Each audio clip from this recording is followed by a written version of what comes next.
Former epidemiologist and current COVID-19 response medical advisor, Dr. Eddie Bresnitz.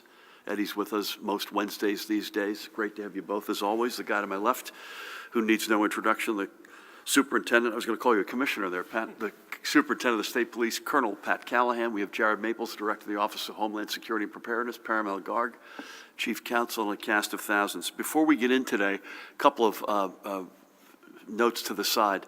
Number one, I want to give a shout out to a very dear friend and an old friend and former colleague, Mario Draghi, who has formed a government and is now the Prime Minister of Italy. I think he's, if I may say so, the exact right guy at the right time for that great country. Secondly, we did a couple of events over the past 24 hours or so that I think have huge impact potential, in some cases in the here and now, and in some cases over time, to different parts of communities in New Jersey. One is yesterday we announced that we had taken $94 million that came back to New Jersey from the Regional Greenhouse Gas Initiative, $94 million, plus another $45 million from the Volkswagen settlement that was New Jersey's, and basically bought a ton of municipal big equipment, all of which is electric. And then, if that weren't enough, put some money in the street to invest in charging infrastructure. So we were in Newark yesterday with the great Mayor Ras Baraka, and we had a huge electric garbage truck right behind us as an example. You can go on the nj.gov website, Mahan, I believe that's it, nj.gov, and you can find the list of the amount of equipment and the number of communities that are getting electric heavy-duty equipment and electric charging infrastructure. Really, really a special announcement. And then separately this morning, thrilled to be in Camden, announcing with the Commissioner of the Department of Transportation, Diane Gutierrez-Scacchetti, and elected officials, Mayor Frank Moran, Senate President Sweeney, Congressman Donald Norcross, many others, that NJ Transit and the state are going to invest $250 million into the Walter Rand Transit Center, which is a really important center because it's basically the gateway to South Jersey. It's got about 24 bus lines that go in and out of there every day. It's got the River Line, which is the light rail important line from Trenton down to Camden.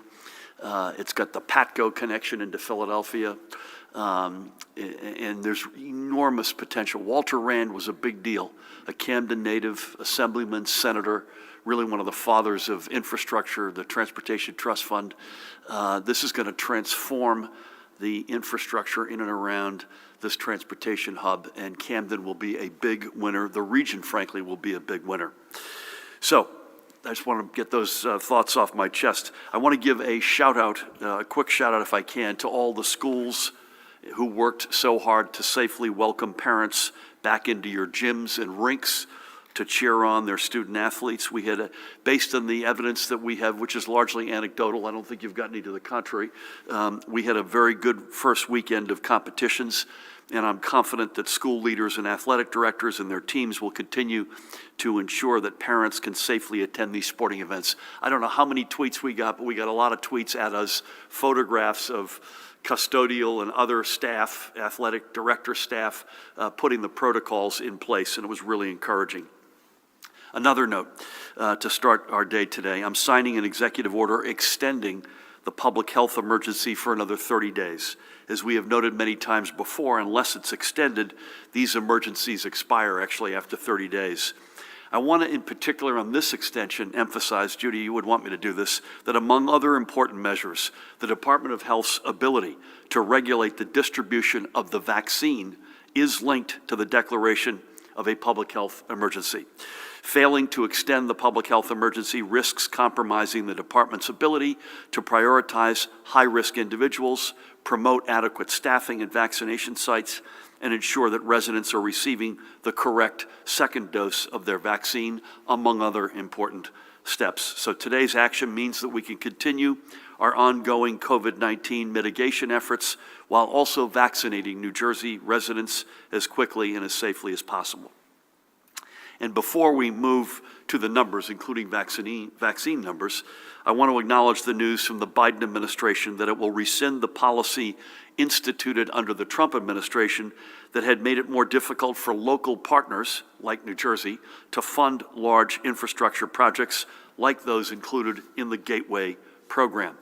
Unfortunately, the Hudson Tunnel project, which is really the biggest piece right at the center of the Gateway program, it languished over the past 4 years as the Trump administration refused to accept the commitment to the project made by President Obama that federal loans taken by local partners would contribute to the local share for the project.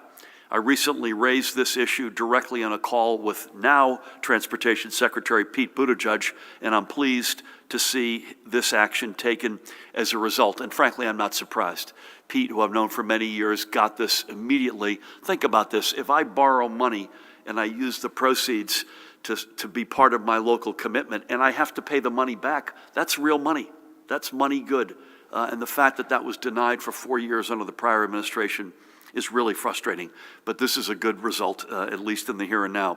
So yesterday's action will provide much needed flexibility for the financing of the Gateway program and other Northeast corridor projects, including for the construction of the sorely needed 2 new tunnels under the Hudson River. Now that this impediment to progress is removed, and I look forward to working with Secretary Buttigieg and his team and with the Biden administration to finally get the Hudson Tunnel project back on track. We need these new tunnels. Our economy needs it. Our commuters need it. Our entire region needs it. And by the way, they will spin thousands of good-paying union jobs, among other benefits. Now, moving to our vaccination efforts, the dashboard is showing, Judy, I've got 1,470,941 administered doses as of this morning. So far of that amount, just about 1,060,000 New Jerseyans have received at least their first dose. Cracking the 1 million dose threshold was a significant accomplishment, and as of this morning, more than 412,000 New Jersey residents have also received their second doses and are now fully vaccinated. Each day, these numbers move upward by several tens of thousands. It is consistent progress. We know there remain many, many residents who want to be included in these numbers but aren't yet because of the scarcity of appointments due to the scarcity of vaccines. We hear you and we understand your anxiety. We remain committed to doing everything we can to improve the platforms available for scheduling your vaccination appointment, and we remain committed to working with the federal government to receiving every single dose we can and then maximizing those doses. We will get there. There's just no question in my mind, I think collectively in our minds. Every single New Jerseyan who wants to be vaccinated will be vaccinated.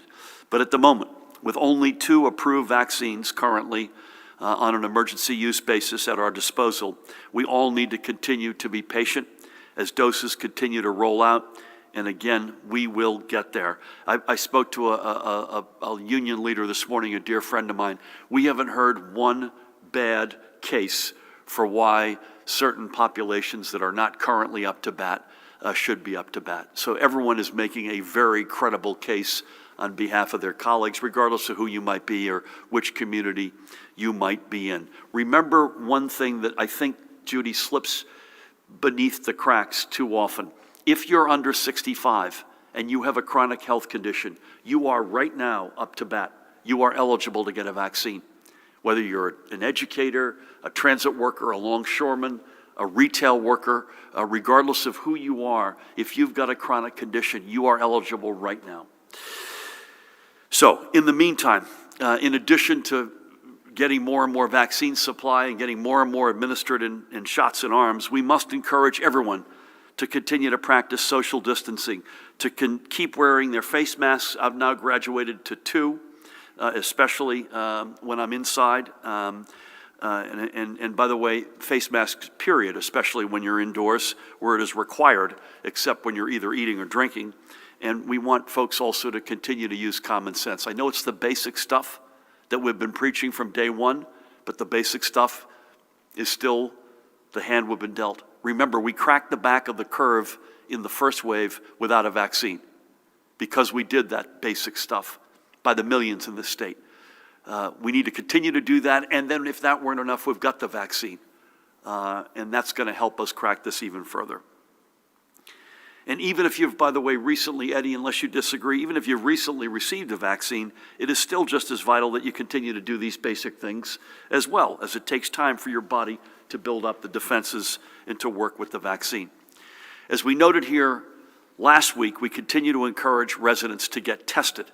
Testing remains a vital tool at our disposal, just as vital in many respects as the vaccines, to helping us get the data we need so we can make fully educated decisions on reopenings and potentially relaxing other restrictions, or even where we may need to head in to stamp out a potential hotspot.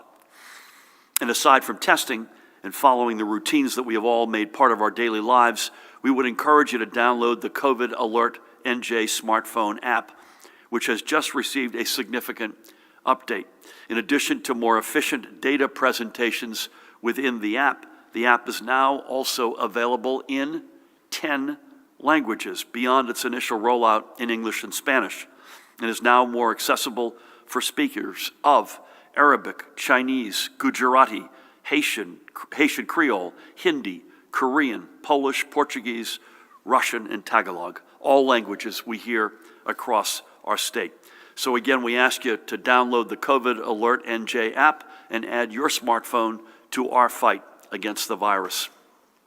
One more reminder before we get to the overnight numbers, and that is that the application window for small businesses to apply for the New Jersey Economic Development Authority's Small and Micro Business PPE Access Program is now open.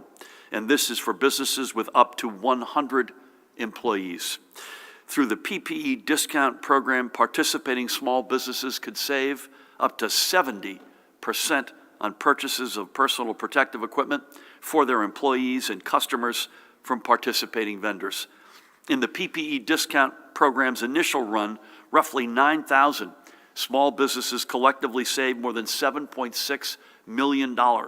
We want to ensure that more small businesses avail themselves to these savings. And again, if you participated in the prior PPE discount program, you don't have to do a thing to rejoin. You're automatically eligible for this round of savings. Business owners who need to apply should visit that website, covid19.nj.gov/PPE access. And once your business is approved, the discount will automatically apply to your online order, so there is no need to keep receipts or submit paperwork. The PPE discount program is just one of the ways the EDA has stepped forward to help our small businesses weather the pandemic. It has also released hundreds of millions of dollars in direct grants and loans to literally tens of thousands of small businesses and nonprofit organizations. Let me give you an example. One of the beneficiaries is the Camden-based, this is a very cool organization, by the way, Symphony in C, which has been a part of South Jersey's cultural landscape since its founding as the Haddonfield Symphony in 1952. Symphony in C is just one of 3 professional training orchestras in the entire United States. Ensembles which prepare musicians and conductors for careers in the fine arts through performance, educational research, and professional development programs. Pat is a graduate. That's not true. Just want to make sure you're paying attention. This mission, preparing tomorrow's musical leaders, has been Symphony in C's core mission since 1987. Needless to say, the pandemic hit our arts community especially hard, and Symphony in C has received 2 grants from the EDA that have allowed it to keep up with the payroll. But the Symphony continues to face continued challenges, and we remain committed to helping in any way we can. I had the great honor, I think, last Friday of speaking with that woman, the president, Pamela Brent. I also would encourage each of you watching, if this grabs you, if you have the means to support their mission of arts education through music, go to their website there, Symphony in C, symphonyinc.org. New Jersey has a long and storied history in the fine arts. Let's keep it strong for future generations. With that, Judy, let's go to the overnight numbers. So we'll begin with a case update. 4,495 positive test results. These break down into 3,786 positive PCR tests and 709 presumed positive rapid tests. The percent positivity, this was a low day in the number of tests, 18,000 835 recorded on Saturday was 10.8%. Again, we tend to have lower number of tests on the weekend. We think folks are getting tested on the weekend for a reason, maybe that they've been exposed or they're symptomatic. And either way, that positivity rate, which Judy had been really hovering in the 7 to 8% range for the past number of days, is up a little bit. Rate of transmission, 0.91, also up slightly. In our hospitals, as of last night's reports, a total of 2,370 were being treated. 2,203 of them were known COVID positive. 167 were awaiting their test results. Intensive care, 411 beds filled, 309 ventilators in use. These numbers, it's unmistakable, all continue their recent downward trend, which is a very promising sign. I know you're going to talk about variants, but obviously that's a wild card that we're watching like a hawk.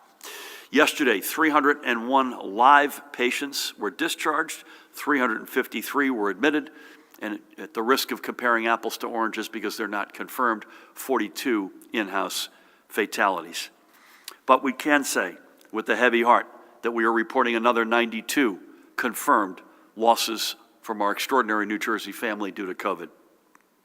Our total confirmed deaths, you can see, is 20,343, and we must also include the 2,289 probable deaths. When you add that up, it's a staggering 22,632 losses of life. To ensure that none of those we have lost ever becomes a mere number, let's honor the lives of 3 more of the proud New Jerseyans who we've recently lost. We want to begin today by remembering Michael Mickey Beard, a resident of Kearney and Waretown. Mickey, as he was known, was a gifted athlete who was a 4-sport varsity letterman at Kearney High, a sporting legacy that earned him induction into the Kearney High School Hall of Fame in 1994 for soccer. After earning a degree in public health from Montclair State University, Mickey embarked on a career as a sanitation and environmental technician with the Kearney Health Department, a job he remained dedicated until his retirement in 2008. Mickey leaves behind that woman right there, his wife Diane. I had the honor of speaking with Diane on Friday. She also was COVID positive, but had a much milder case. And by the way, I believe I'm right. She'll correct me if I'm wrong. That picture is from their renewal of vows in 2009. They were married for 39 years. Mickey also leaves behind his daughter Caitlin and her husband Mark, and they tragically lost their son Ryan. That is, Diane and Mickey lost their son Ryan in the year 2016, and we now know that dad and son are reunited. Mickey's also survived by brothers Jack and Billy and their families, and also by his mother-in-law Rosemary. He was a Jersey original. His last words to Diane as she was leaving were literally, and I quote, "Don't be knuckleheads. Don't be knuckleheads." Bless him. We thank Mickey for a lifetime committed to his hometown and to our state. May God bless him, watch over him and his family. Next up, we recall Kevin Brophy, who passed away on February 3rd at the age of 73. He was a Queens native who called New Jersey home for the past 46 years. Why Jersey, you may ask? The reason for leaving New York for our side of the Hudson was his marriage to his wife, Mary, in December of 1974, which led to their move to Clifton to start their family. After nearly 20 years in Clifton and another 17 in nearby Wayne, Kevin and Mary retired to Manasquan in 2006. Only fitting that it was Manasquan. They first met in Manasquan, so theirs was a true Jersey Shore love story that came full circle. Kevin was a successful businessman in the field of healthcare finance, but among his family and friends, he'll always be remembered for his Catholic faith and his Irish warmth and wit, his love of the New York Yankees and the New York Football Giants. He was a Giants season ticket holder for many years, and his love of family, especially his grandchildren. He is survived by his wife, Mary. I had the great honor of speaking with her again on Friday. Judy, she's a nurse. You'll be happy to know. She also had COVID, but again, much milder. He's also survived by their 3 sons. Daniel, I think, is in Ridgewood, who's in technology. Thomas is a lawyer at the Port Authority, and Matthew's an electrician. And by the way, they're all in Jersey. and their families, by the way, including Kevin's 5 beloved grandkids, Leah, Jack, Grace, Alexandra, and Kevin. He also leaves his sisters, Marianne, Teresa, and Agnes, as well as numerous nieces and nephews and countless friends. May God bless and watch over you, Kevin, and the family that you leave behind. And finally, for today, we honor this guy, a giant, Eugene Marsh of Pennington. So Eugene was born and raised in South Carolina. He was the first black student to integrate his all-white high school. Think about that courage. He was a decorated Vietnam veteran, earning the Distinguished Vietnam Medal, Army Commendation, and the Bronze Star Medal for valor in combat. His life eventually brought him to New Jersey, where he started his construction management firm, where he also met his future wife, Elaine, in 1995. In 2012, another milestone here, his company was the first black-owned firm selected by the federal government to work on renovations at the Statue of Liberty.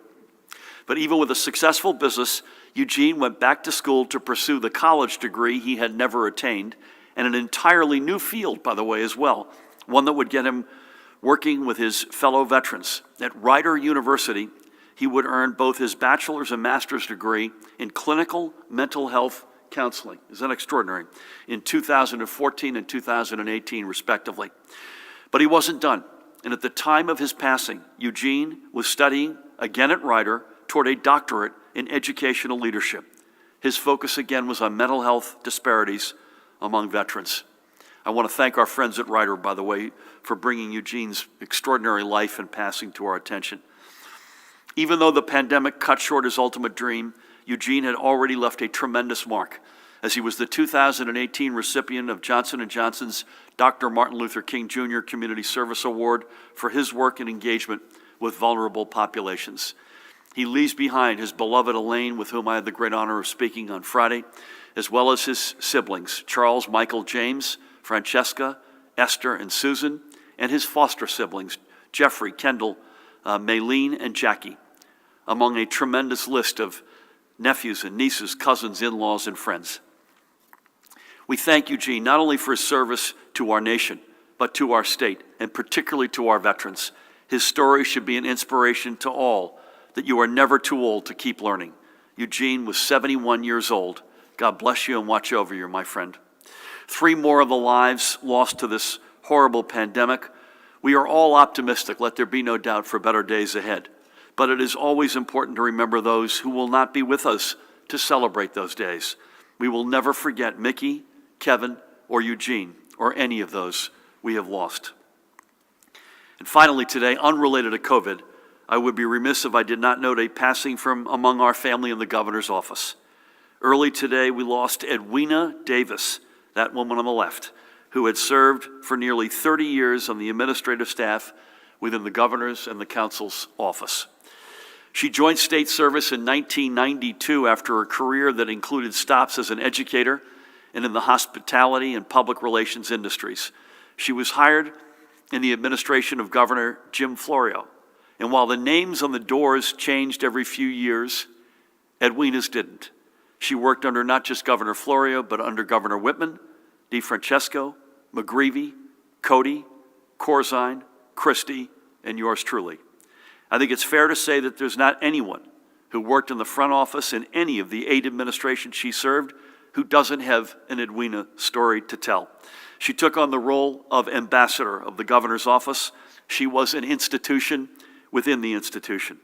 Even during the pandemic, and even at the age of 82, Edwina did not want to sit still or sit this out.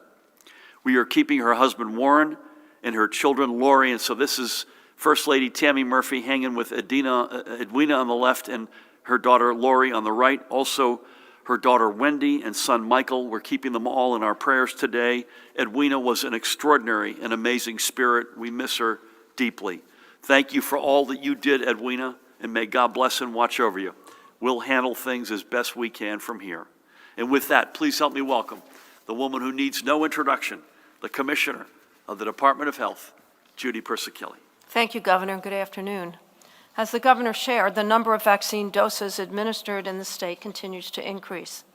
The 6 megasites reached a new milestone yesterday, administering 201,872 vaccine doses.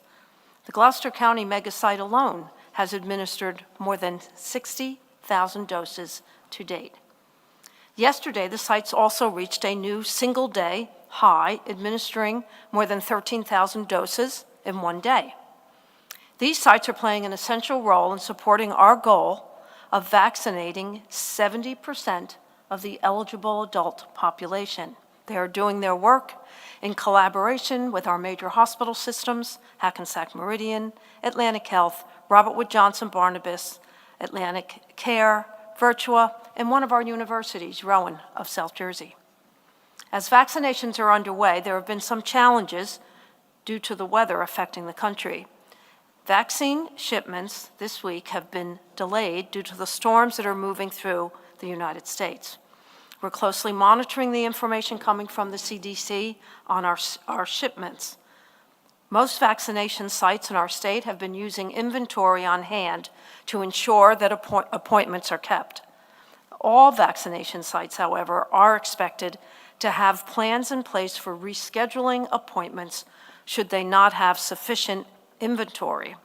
Additionally, with bad weather coming tomorrow, all sites have contingency plans in case they need to reschedule appointments.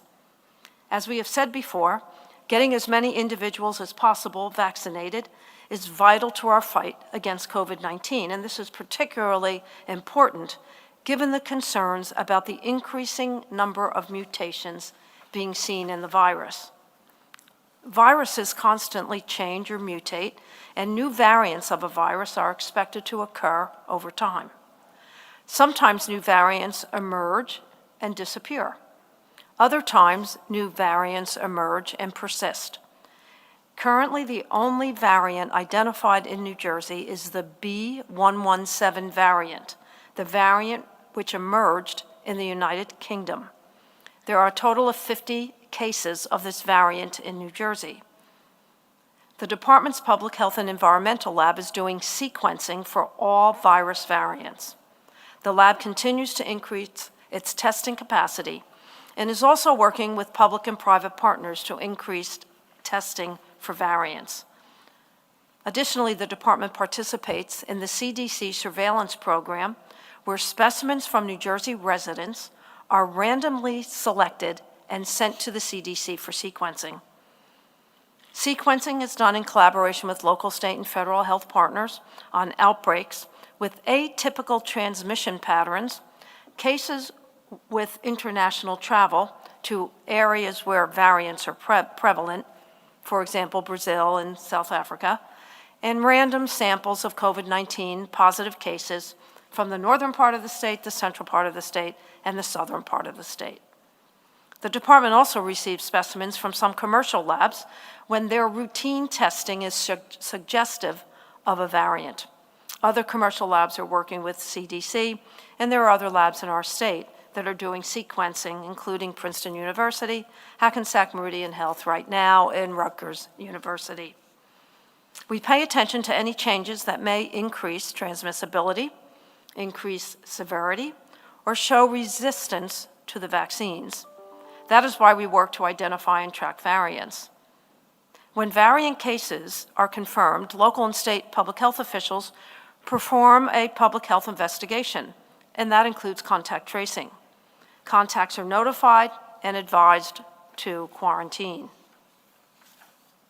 So far, studies suggest that antibodies generated through vaccination with the currently authorized vaccines will continue to prevent serious illness and slow the spread of the virus. Impact of vaccine on new variants is being closely investigated, and more studies are underway in this regard. The variants seem to spread more easily and quickly than other variants, some variants, which may lead to more cases of COVID-19, which is why it is vital that we continue to practice the public health measures that are proven to reduce the spread of the virus. Mask up, physically distance, wash your hands for at least 20 seconds, stay home if you're sick, and get tested. As a reminder, correct and consistent masking is an important step everyone should take to prevent getting and spreading the virus. Make sure your mask fits snugly against your face. Gaps can let air with respiratory droplets leak in and around the edges of the mask. Pick a mask with layers to keep your respiratory droplets in and others out. A mask with layers will stop more respiratory droplets getting inside your mask or escaping from your mask. Use a cloth mask that has multiple layers of fabric.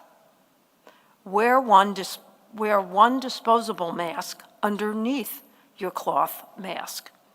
The second mask should push the edges of the inner mask against your face for a tight fit. Another important tool for controlling the spread of COVID-19 is contact tracing. If a contact tracer calls you, please take their call. Answer their questions to help protect yourself, your loved ones, and your community. As the governor shared, the updated version of COVID Alert NJ app is now available. If you haven't already, please take the time to download the app. It is now available in 10 new languages. The more individuals who have the app on their phone, the more valuable the app is in our fight against COVID-19.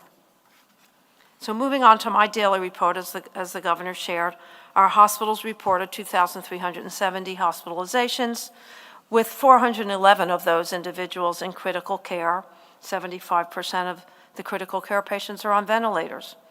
This is the lowest census we have had since mid-November. There are no new reports of multisystem inflammatory syndrome in children since the 15th. On the 15th, we reported 4 new positive cases.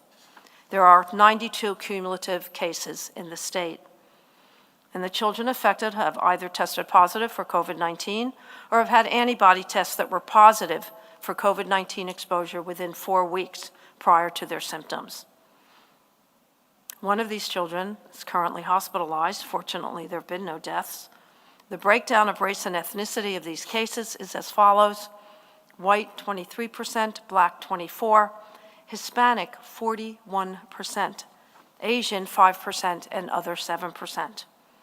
The governor reviewed the new cases and deaths reported.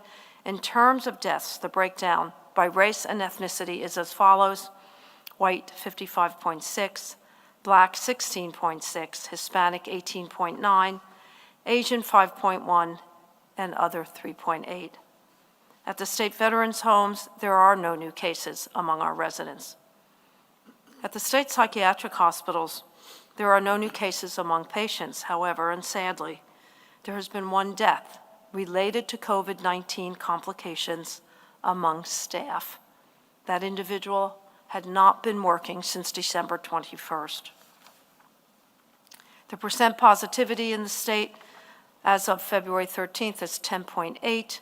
The northern part of the state, 11.57%. Central part of the state, 10.07%. And the southern part of the state, 9.95%. So that concludes my daily report. Stay safe. Continue to mask up. Double mask. Social distance. Stay home when you're sick. Get tested. And remember, for each other and for us all, please take the call and download the COVID Alert NJ app. Thank you. Judy, thank you. One minor point in the question I'd love to throw to you and Eddie. First of all, folks, don't travel to Brazil and South Africa right now. I couldn't be clearer about this. Frankly, don't travel, but don't go to those 2 countries. Please, there should be no travel to or from Brazil or South Africa right now. I'm sure someone will yell at me for that, for the consul generals from either of those countries who are good friends. Eddie or Judy, I was in Camden this morning, as I mentioned, having a very good conversation about COVID, vaccine, progress, et cetera. And I didn't make this sort of a definitive statement, but I said to a couple of the folks down there, but for the variant, I think we would be planning right now a much more, I'm going to use the word aggressive, but a much more fulsome series of steps to reopen over the next few weeks. But the variant sort of hangs over our head. We know it's more easily transmitted. We know the vaccines still work against, to your words earlier, I think, against severe illness and death, but they work less well than they do against the main virus. and the science is incomplete.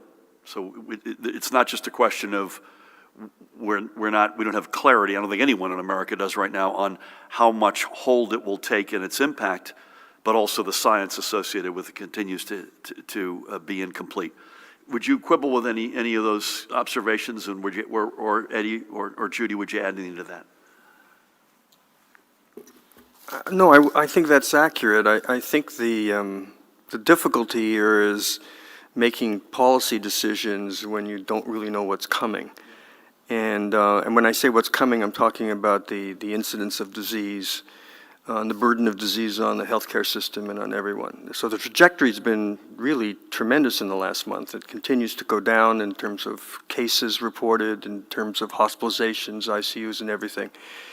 And even with the increasing prevalence of the variant, particularly the one that we're seeing in New Jersey and mostly in this country, which is the B117, which seems to be actually perfectly resistant, if you will, or sensitive to the vaccine. In other words, we're not really seeing that the vaccine's less effective against that.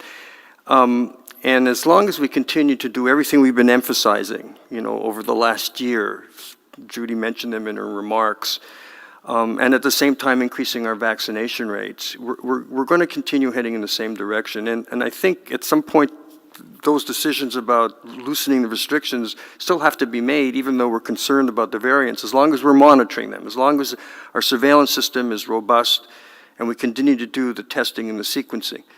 At the same time, being ready to stop and reverse course if necessary, and which is really what you've done over the last year.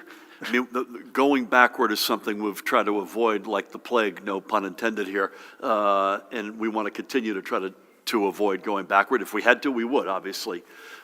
We've frozen steps. Remember, we were going to open indoor dining sometime in late June, as I recall, and we had to unfortunately hold that back till September 4th, so well said. Again, that echoes what Tony Fauci advised us in private and in public. Keep doing the basic stuff, keep your vaccine rollout going, and ultimately this is going to sort its way through. But between now and then, of course, is something that we've got to manage. Pat, we got more weather coming. I know ABC was out there aggressively, but I have to take a moment of personal privilege here. I learned something last night from my colleague in Texas. I think he was on Sean Hannity on Fox. Because we looked down and they had, I think, 3 million outages, something like that in Texas. We had 13,000. Clearly the storm was less brutal here. And by the way, we don't wish any ill will to the great folks in Texas. In fact, we've got relatives in Texas, so we wish them nothing but the best. But I'd stupidly, since I've been in this position all along, have thought that it was, why do you get power outages? I thought it was overgrown vegetation, it was ice and snow and high wind. Come to learn last night from my colleague at Texas, it's actually due to solar power, wind power, and the Green New Deal, which I had missed that. So it just goes to show you, you could learn something no matter how many times you've been around the block. So with that, Pat, over to you with a little outlook on weather, compliance, and other matters. Thank you, Governor. Good afternoon. ABC was out over the weekend. They were down in Cape May as well as in Middlesex County.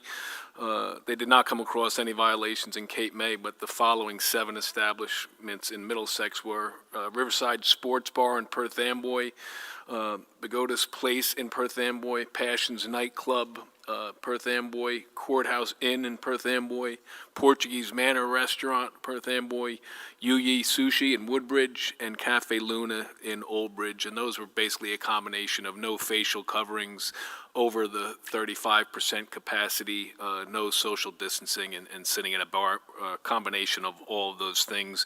And I'll also note that ABC is also issuing charges against Aluba Lounge in West Orange, seeking to revoke their liquor license. I went through them this morning. That establishment has been cited 28 times for EO violations, and because of that establishment's repeated noncompliance and egregious behavior, ABC is seeking to revoke their liquor license. And with regard to the weather, here we do go again. I'll be on a call with the National Weather Service and our county and state partners this afternoon.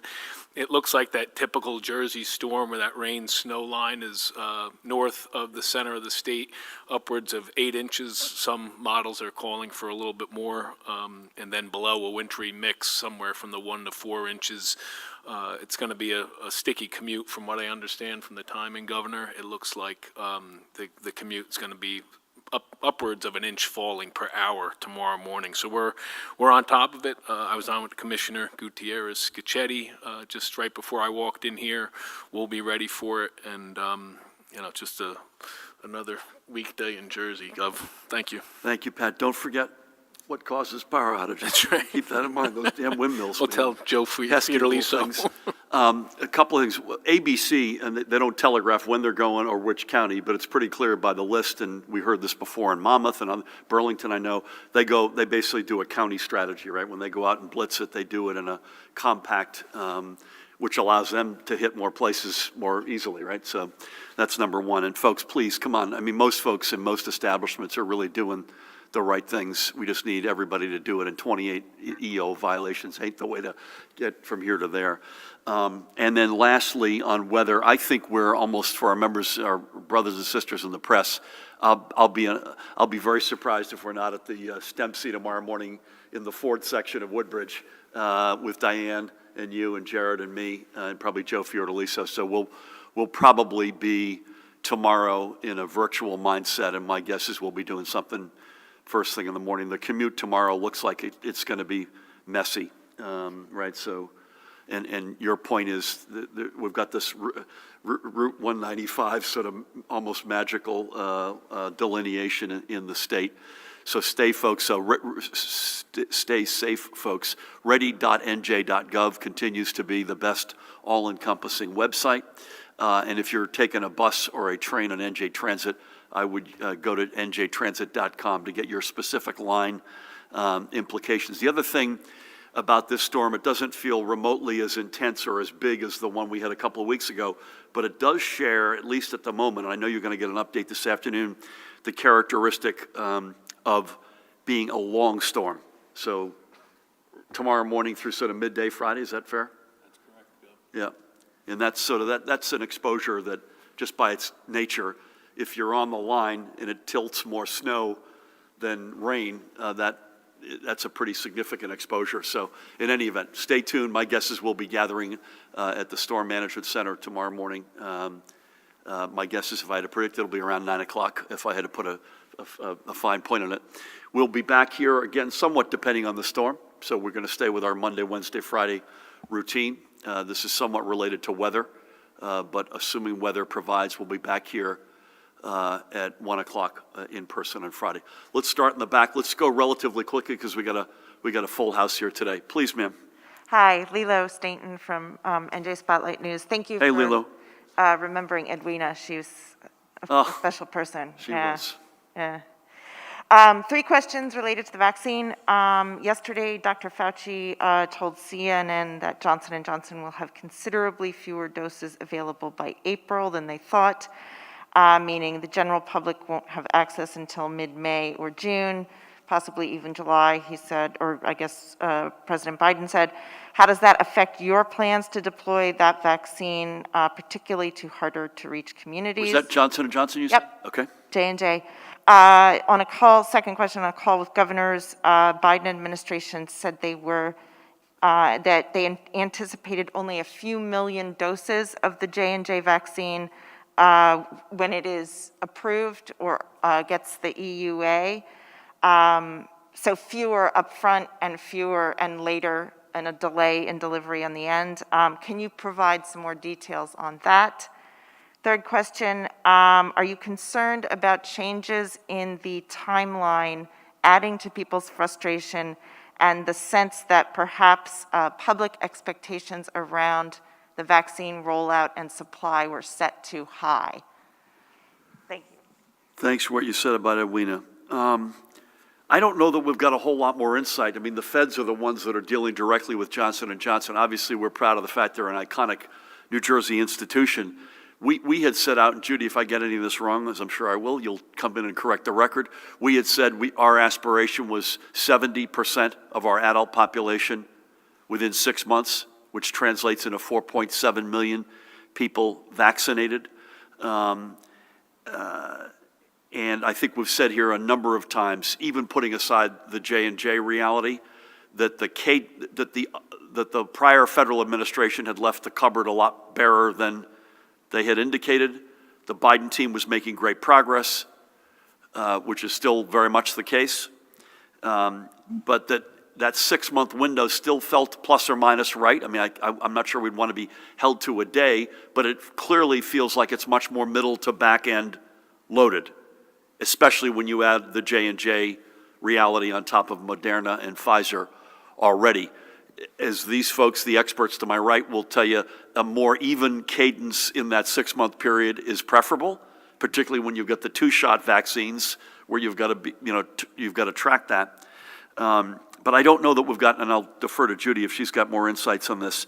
I don't think the public expectation in New Jersey is too high, because I still feel like we're plus or minus, we still think we'll get there. Whether it will be, is there a window that really is realistically Memorial Day into the 4th of July till we get to the many millions more, perhaps? But we're going to do everything we can and find every dose that we can as soon as we can. I don't think the expectations are too high. There's no question there's a supply-demand imbalance. And there are lots of people who are getting their vaccines overwhelmingly come to us and say it was an extraordinary experience. Just it runs like a Swiss watch. You hear all these great stories. The problem is getting in the door. And that remains a problem. There's no question about it. Anything you want to add? I think it's important to note that we have about over 1 million people that have gotten their first doses. We have 2.5 million people pre-registered to get in line. So if you give us vaccine, with the number of points of dispensing in New Jersey, we could easily get up to 3.5 million people vaccinated in a short period of time if we had the vaccine. And remember, the 70% is 4.7 million. So we would be pretty far along on our journey. You're in the neighborhood. And I think one of the points back to what Eddie said earlier, you've got a number of curves here that are going to begin to crash in each other. Better weather, the epidemiological curve, the variant wild card, vaccines racing to get out ahead of any variant fallout, all that. I'm going to predict April to June. A lot of stuff is going to come into real clear vision. Thank you for that. Dustin, real quick, ma'am. Real quick, when you say six-month period, when is your timeline starting? I think we've been in this sort of, and I would sort of say this is, we started sort of December. So I think it's Memorial Day, 4th of July window would be my guess. Eddie, please. I mean, it goes back and forth about really, it's hard to say how many doses we'll have. I think it's fair to say, though, that we haven't been counting our doses from the J&J vaccine, because we really haven't known what's going to be available at the time that there's likely to be an emergency use authorization. They're meeting next week. All the data that we've seen so far has been from the J&J's press release. So we actually haven't seen the granularity of the actual scientific data, and we're anxiously waiting to see that. It'll be a week from Friday. We expect to actually see the data posted online maybe Wednesday. And then I'm sure around that time, J&J will actually come out and tell us with the government of how many doses will actually be available and when, because they haven't said when they'll start to ship as well. But we never expected a lot of vaccine to begin with from J&J. One other, you asked this and we didn't answer it, but there is tell me if you all disagree with this, and we got to keep moving here. J&J, if it is approved, if it is as safe and efficacious as the early indications or claims are, is a one-shot vaccine with regular refrigeration. That does afford an enormous amount of flexibility for us collectively to get into hard-to-reach places, because you don't have to worry about this cold chain storage or scheduling the second appointment. That gives you a nimbleness that right now the system doesn't really have. We've got a massive distribution system that needs a lot more supply, but it's sort of a metronome. You've got to be very careful on how the first and second doses are scheduled, administered, et cetera. If, again, it's an if, Eddie, if the J&J comes out the way they think it will, that is an element of flexibility that we don't have at the moment. Is that fair? Okay, thank you. Dustin, good afternoon. Good afternoon. Why are cases and hospitalizations going down, but the RT is going back up? And could that be reflective of the more contagious variant? Is the Labor Department having problems again getting the 11-week unemployment extension out? And if so, what's the issue and when can people expect that to be resolved? Governor, what was your understanding of the visa arrangements Sky Blue had with Global Premier Soccer, and were you aware that they could potentially be illegal? And lastly, can somebody just explain how the administration calculates what qualifies as a nursing home death? Specifically, how are nursing home residents who die at a hospital classified, and how can the public be assured that the administration is not undercounting? Thanks. I will defer to Eddie and Judy on I'm glad you asked it because this is one we get a lot.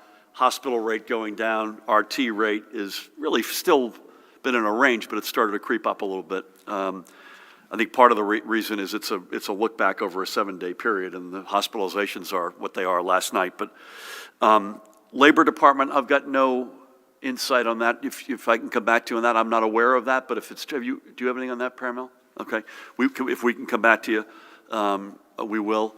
As it relates to Sky Blue, I saw the same press as you all did. This was a program, as I understand it, that was recommended to teams by advisors to the league. If I read the article right, I think 7 teams ultimately participated in it. I don't have a whole lot beyond that to add. I think either the team has or will put out a statement. I do want to reiterate the reason why we went into this is the reason why we're still in women's soccer today, and that is, you know, when our daughter was younger, not that I think she ever had an aspiration to be a pro soccer player, but it was notable that the young boys, including our sons, could look up to pro soccer athletes in the U.S. at a major league level, and you couldn't if you were a young girl, which was made even crazier because we were the 1 national team and continue to be top couple in the entire world. And that's why we went into it, and that's why we stay in it.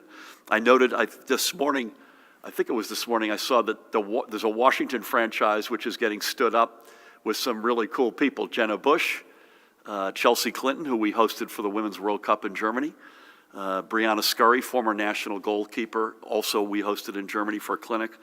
So I hope that's a sign of a trend that the girls can continue to look up and see women playing professional soccer, right standing with great pride alongside the men. So any other observations on either hospitalizations coming down, RT up a little bit? I think it's due to timing lag, but also the last question Dustin asks, categorization of nursing home deaths. You know, one of the things that I think we take great pride in, we have been as upfront and as explicit about losses of life, including a couple of thousand probable deaths from COVID-19, and we've never wavered from that, and we never will. But the specific question of how is that characterized? I assume this is the question, someone's in a nursing home, they get sick, they need hospitalization, they go, sadly, God forbid, but they pass. Are they counted as a hospital death versus a nursing home death? Well, the deaths are categorized by residents. They are definitely categorized as a nursing home death, and they're captured both in the confirmed, lab confirmed, and the probables. Anything on Eddie on RT? No, a little bit, and hospitalizations coming down. Yeah, I agree with you on that. The timing is important. The other thing is that we have been more and more using monoclonals in the state. We have a program, a dedicated program in the department that's basically coordinating the use of the monoclonals around the state and distributing it from the federal government.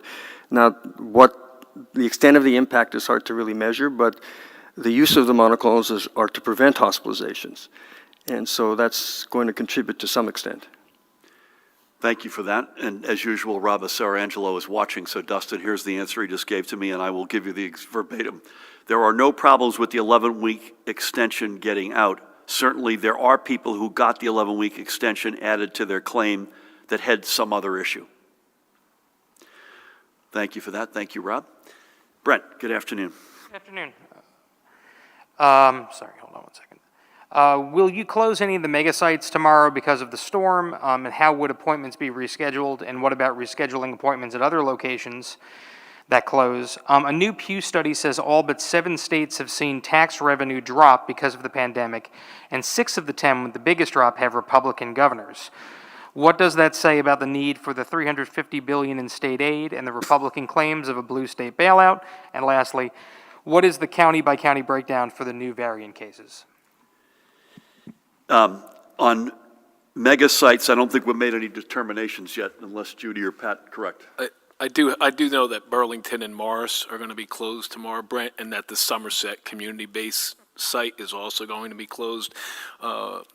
Other than that monster storm, we've kind of deferred to the site coordinators to make that determination. Thank you. Thank you for that. Hot off the press. I think folks should go to the website, covid19.nj.gov/vaccine, if there's any question about whether a site is open or appointments. Brett, did someone on my team slip you something to ask the question about the Republican governor states that had their, you said this, of the 7 that went down, the most, 6 of them were Republican governors? Of the 10 that went down, 6 are... 6 Republican. Listen, I would say, we've been saying, this is not to pick on them or not, but we've said from moment one that the need for state and local aid has nothing whatsoever to do with blue state, red state, legacy issues. It's keeping frontline workers employed, delivering the services that we desperately need in this hour of need. You know, firefighters, police, educators, healthcare, EMS, you name it. I don't have anything beyond that other than to say it's an American state challenge, and it's not purview to one party or another. Judy, I believe you do have the county by county UK breakdown, is that right? The breakdown is all B117 variants. Total reports: Atlantic 1, Burlington 4, Essex 7, Hudson 2, Mercer 4, Middlesex 4, Monmouth 4, Morris 4, Ocean 14, Passaic 2, Union 2, and Warren 2. I should know this. Is that on our website? I should know that, but I don't. Okay. I will let you- That's probably something at Mahan at some point in time. I hope it doesn't grow to a number that we feel that we have to, but that's probably something we should have out there. Thank you for that. Sir, good afternoon. A couple from News 12's Alex Sedan. Governor, as the data seems to be improving, what kind of reopening steps are you anticipating and when? What hospital admission, RT, or new case numbers are required to expand indoor dining, lift gathering requirements, or relax mask mandates? And finally, what is your reaction to the possibility of impeachment proceedings against Corrections Commissioner Marcus Hicks being introduced by the end of the week? If there is an impeachment trial in the Senate, will your chief counsel defend Commissioner Hicks if he will have to hire private counsel? Thank you. Thank you. On the first two, I think we've addressed this to some extent. I think if we continue to see, Judy or Eddie should correct the record here, but if we continue to see, especially hospitalizations, continue to drop, there's no question we'll take more steps to open up. I don't know what they are or when they are, but I will repeat what I said a short while ago. I think we'll be more cautious than we otherwise would have been absent the variants. And I think, you know, I would hope that we could take some steps sooner if we continue to see that. There's no one data stream that we look at. I think Judy and Eddie would back me up on this. There's a collection of data that we look at. And by the way, some folks have rightfully raised, could you do it in one part of the state versus another? We do that to some extent. I was with Kevin O'Dowd this morning, CEO of Cooper University. He coordinates from a hospital standpoint. He not only looks out over Cooper, but he coordinates the South. So Judy has broken that down into regions. In fact, we've broken it down into sub-regions for that. We clearly do that on school districts, where 99.9% of kids who are in public school or go to school in their town. So obviously there's a regional piece to that. I will tell you, I don't see in the near future, maybe foreseeable future, I do not see a step that we'll take that will lift mask mandates indoors. That is not in the cards anytime soon. unless you all see otherwise. I just don't see it. Now, obviously, you've got to take a mask off to eat or drink, which is why capacities matter in restaurants. I'll leave it at that. I've got nothing new to add on the last question as it relates to Commissioner Hicks. I know there were some really good, outstanding public servants who have stood on the right side of history who are passionate about this, and I respect them completely. But there are, if I may repeat, 2 ongoing real investigations. One of them is a criminal investigation overseen by the Attorney General. They've already made 3 indictments in that process, but they cautioned that it was ongoing. And separately, we have our own independent investigation. And that's run by a guy I know who's as smart and tough as anyone I know, Matt Boxer, the former comptroller for the state. We need to get to the bottom of exactly what happened, and that's what we're committed to. Thank you. Thank you. Andy, is that you? That is. Good I haven't seen you in afternoon. a while. How are you? Good. How are you? I'm good. We've heard from officers of the Burlington County Farm Fair and the New Jersey Ag Fair Association that they are in desperate need of guidance as to whether they can open this summer, as now is the time that they planned for these events. Sorry, for the Burlington County what? New Jersey Ag Fair Association and the Farm Fair for Burlington County. Okay. When might your office be releasing that guidance, and could you preview what that might look like, give them sort of an idea? Will you consider an ombudsman to the New Jersey Ag Fair Association, in representation of the 21 Ag Fair associations? Would I consider what, sorry? An ombudsman. Okay. Is that it? That is it. Thank you. Listen, we are going to get to that point. I'm not sure if we need an ombudsman, but I'll defer to Chief Counsel Paramel Garrett could follow up with you, Andy, on what that might look like. I've never been asked that before. I don't know that we need that. These are incredibly important organizations and events in the year. I don't know when, this is the first question I've been asked about the summer, and I don't know when this will all begin to come to a head, and we recognize things like ag fairs, county fairs, summer camps. You can't turn on a dime. There's a runway, there's a leading up to that process, but I've got no news to report at the moment. I would be very surprised and very disappointed if we don't have a much better reality, June, July, August than we do, than we've had in the dead of winter. But what that means in terms of steps that we can responsibly take, I think it's too early to tell. But very happy to communicate. Mahan, you may want to weigh in here as well. Very happy to communicate with them, be as forthright and transparent as we can be in terms of answering their questions, and stay in touch. Is that fair to say? Thank you. Mike, is that you? I didn't recognize you. Good afternoon, Governor. Thank are you. I wonder if you can give an update on the federal CVS Walgreens vaccination program. How have they been doing? Can you say how many first and second vaccines have been administered in the state's nursing homes, and then what percentage of the population at those homes has been complete? And Edna Mahan, I know you just answered a question about that. Sort of separate from that, I'm curious if you have any information about, there were a handful of changes that DOC said they would make after the Justice Department report came out last year. And I wonder if you know whether they have all been implemented, and if not, why have they not been? Thank you. I'll start with the latter. I'll incorporate my prior answer by reference, but as I understand it, and Paramel will correct the record if I don't get this right, when the Justice Department comes in and does an assessment like that, it is very typical that there's a back and forth process that goes on for a significant amount of time. And not bureaucratic reasons as much as back and forth, comparing notes, et cetera. Some folks have, and I don't blame them for asking, have said, hey, will you release the final agreement? There is no final agreement. This is something that is in process. And when we have news to report on that front, we'll get back to you. Judy, I'm going to say the progress has been substantial. And this is what I've got. Again, this is the federal partnership only, Michael. Total doses allocated, 269,100. Total doses administered, 188,222. That's 70%. That's compared today with the stuff that we directly control. We're at 83% administered. So they're still behind, but it was several Fridays ago, not many Fridays, I think 3 ago, they were at 12%. I showed Judy that they've completed 1,110 first clinics. I don't have I don't have information on second and third. Do you happen to have that by chance? Judy? CVS has completed 751 first clinics, 576 second clinics, 63 third clinics.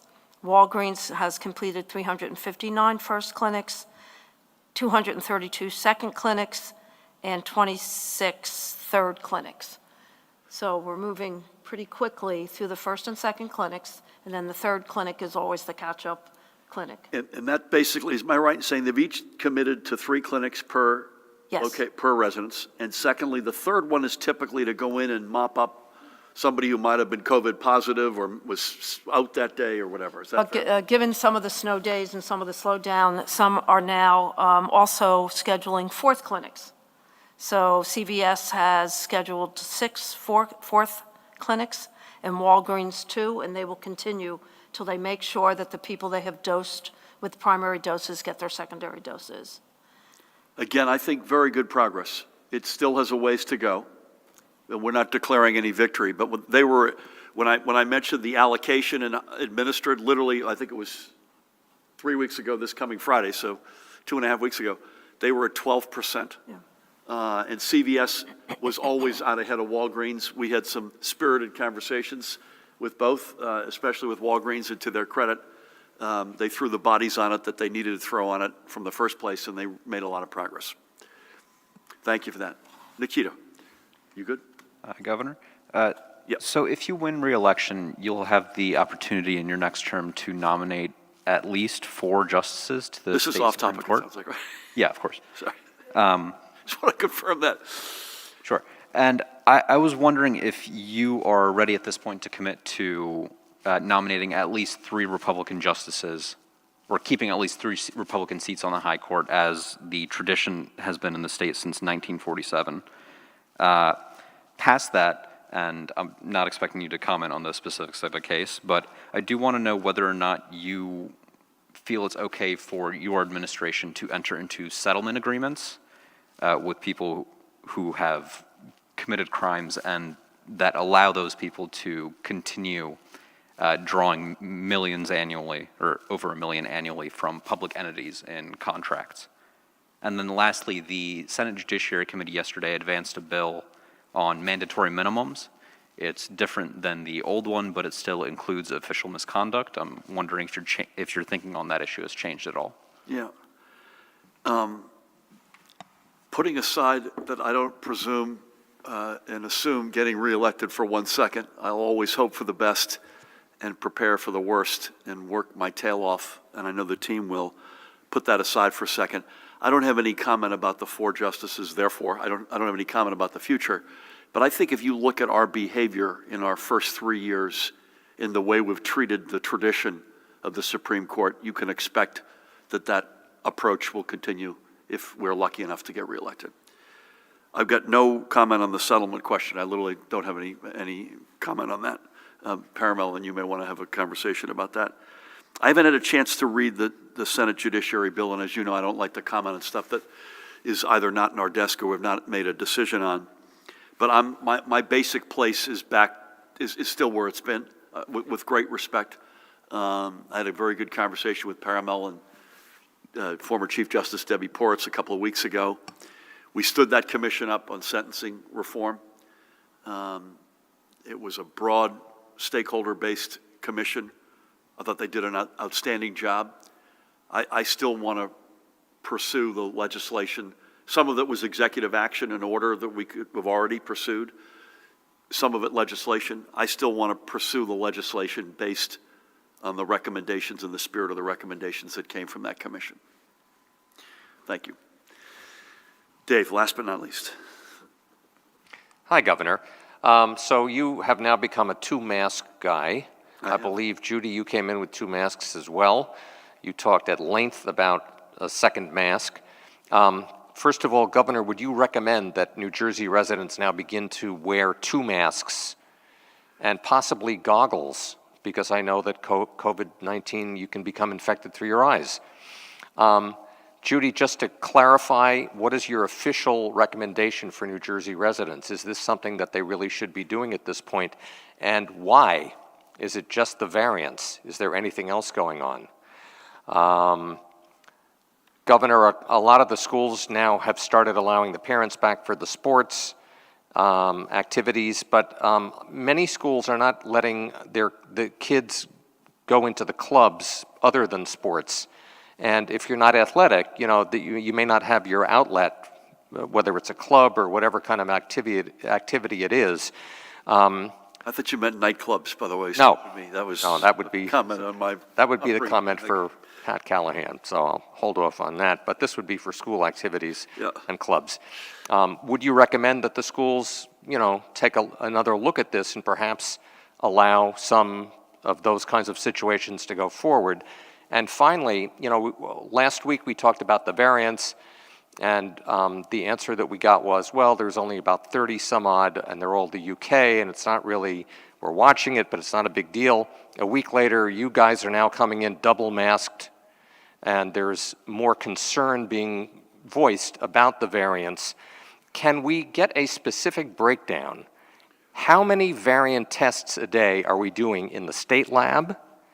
How many other labs in New Jersey or institutions, health groups, are doing testing, and how many tests a day are they checking to see if this variant from UK or the South African has come to New Jersey? We know that already they had a case in Connecticut, so a lot of people are assuming, yeah, it probably is here, but it's unclear in terms of the amount of testing we're doing. Thank you.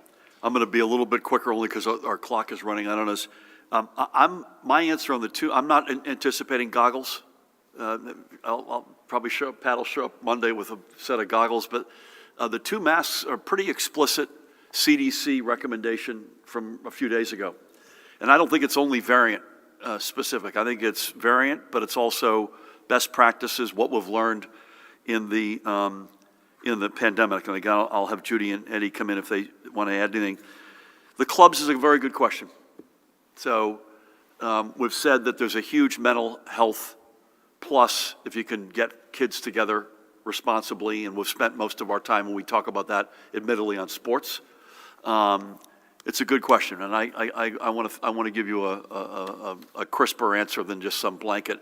But I think if we can get kids together and we could do it responsibly, I think we should want that. We should root for that. There's less usually of a parent involvement, which is why I wasn't sure where you were headed, because the basketball game was going to happen whether mom and dad were there or not. It was already happening, in fact. Now we're allowing mom and dad to come in. I think yours is a broader, can you allow them to congregate for the activity? I did a lot of drama in middle school and high school, for instance. And so the question is, I think some of that's happening, but I want to give you a crisper answer. Paramel or Mahan can get back to Dave with that. And I don't have an answer on the amount of tests and the specifics and the variants, but I do want to reiterate as I turn things over to Judy and Eddie that it is not just the variants that we're doubling up here. It's because CDC guidance is a general matter for COVID-19. Variant certainly makes this a little less certain in terms of projections and a little bit of a wild card, but it's not just for that reason. Any thoughts? Please, Eddie. Yeah, first on the masks, the CDC guidance is, first thing is wear at least one good mask. And if you want some extra protection, then wear two masks appropriately. So not wearing two disposable masks, for example. If you're going to wear two masks, it's one that's disposable and one's a cloth mask. But I'm wearing an N95 mask, and you're not supposed to put two disposable masks over this, and it's only going to be a little bit more protection because you can't get a whole lot better than 95. Yep. So having a really good first mask is the key, and then for some added protection, you can wear the second. The other thing is, I think you said that last week we said the variants were no big deal. I don't believe we said that last week. I think we said we were concerned about that, and we are concerned about that, both in New Jersey and nationally as well. The commissioner mentioned in her comments sort of the indications on when we would look to do sequencing. I can tell you that to date, in our laboratory, in the public health laboratory, we've done 107 sequences to date, and we only started this up about 3 weeks ago, and we have 64 pending this week. And we've also, since November, sent 111 specimens to the CDC. approximately 16 per week. Now, the CDC surveillance program is taking samples from all the states, so they're not going to basically overburden themselves. I can't give you the numbers on any private labs that are doing sequencing, so that's an unknown factor. They're doing some, as the commissioner mentioned. So there's a reasonable sampling that's being done of sequencing within New Jersey. You can't sequence everything. When there's some suspicion, as indicated, and there's a memo that's actually gone out to our, around the state just yesterday or today, indicating what the procedures are to the public health laboratory. We can provide that to you if you'd like. And so we are paying attention to it. We do think it's a big deal. And we're doing what we think is appropriate. Judy, anything you good? I'm going to mask up as I wave off of this, and just say that I think what we've said from the get-go is we assume the worst, hope for the best, and assume the worst. And so the assumption is that these variants are on the state, even though it's the UK so-called is the only one that has been verified. By the way, do you notice the mask I'm wearing, Pat, here? So thank you for that, and thank you all. Judy and Eddie, thank you, as always. We'll stay on this, and I think the spirit is that it's the same playbook that works regardless of which variant you're dealing with.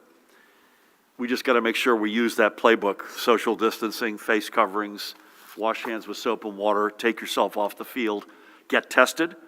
And God willing, when we get the right supply and get the supply-demand imbalance solved, get vaccinated. And that combination is the sort of, that gets us to the promised land. So Judy and Eddie, thank you. Pat, thank you. Don't forget what causes power outages, Pat, as you're thinking about this. Jared, Paramel, Mahan, everybody, thank you. Again, please thank you for everything you're doing on COVID. Keep doing that. We're going to get there, folks. In the more immediate sense, the next 48 hours are probably going to be rough on the weather front, particularly if you're on the roads. And tomorrow morning's commute is the one that has us the most concerned. Please, please be careful. If you don't have to go out in the morning, don't go out. If you do go out, please be careful. Please allow the equipment to clear the roads. Don't try to jump them or get in their way. And all kidding aside, if your power goes out, don't assume somebody else called it in. Please call it in. And if you see a down power line, don't go near it. Thank God this has not been the case the past couple of winters, but our first winter together, I know at least there were 2 losses of life. A car that drove over and someone who picked up a line, and that's the absolute last thing you should be doing, folks. Ready.nj.gov is the best all-encompassing website, and if you're an NJ Transit person, bus or rail, njtransit.com. We also should say 211 if you need a warming center. 211.org, I believe, is the website. 211 is the phone number. It's going to be cold here as well, even after the snow. It's going to be a cold few days here. So everybody, for all the above, stay safe, be well. God